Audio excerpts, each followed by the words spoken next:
The true purpose of Sabbath. Mark 27:28. Then Jesus said to them, "The Sabbath was made to meet the needs of people, and not people to meet the requirements of the Sabbath.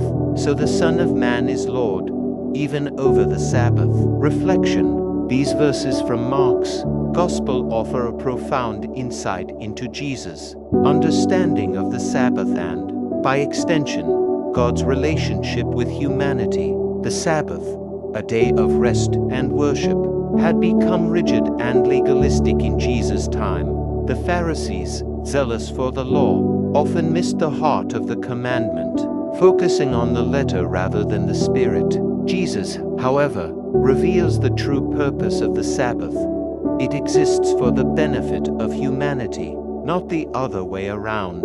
Jesus' statement, "The Sabbath was made for man, not man for the Sabbath," is a powerful declaration of God's love and compassion. God created the Sabbath as a gift, a time for rest, rejuvenation, and spiritual renewal. It's a time to connect with God and with one another, to reflect on God's blessings, and to find strength and peace. When the Sabbath becomes a burden, a set of rules to rigidly adhere to, it loses its intended purpose. Jesus' assertion that the Son of Man is Lord even of the Sabbath highlights his authority and his ability to interpret and fulfill God's law. He is not here to abolish the Sabbath, but to restore its true meaning and purpose. He shows us that true worship is not about adhering to a strict set of rules, but about living a life of love, compassion, and service to others. Application. How do we apply this to our lives today? We can ask ourselves, are we allowing the Sabbath, or any religious observance, to become a burden rather than a blessing?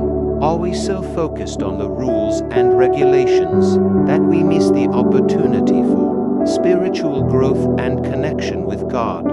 Are we prioritizing rest and rejuvenation in our lives? Do we allow ourselves time to disconnect from the demands of daily life and reconnect with God and loved ones? Are we living lives of love, compassion, and service to others? This is the true essence of Sabbath, keeping a life lived in accordance with God's will.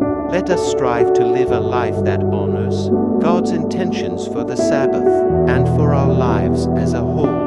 Let us find rest in God's love and use our time wisely, prioritizing genuine connection with Him and with others. Let us, like Jesus, be lords of our time, using it to serve and bless those around us. This is true Sabbath observance. Prayer. Lord, help me to understand and live out the true meaning of the Sabbath. Help me to prioritize rest, rejuvenation, and connection with you. Give me the strength and wisdom to serve others and to live a life that reflects your love and compassion.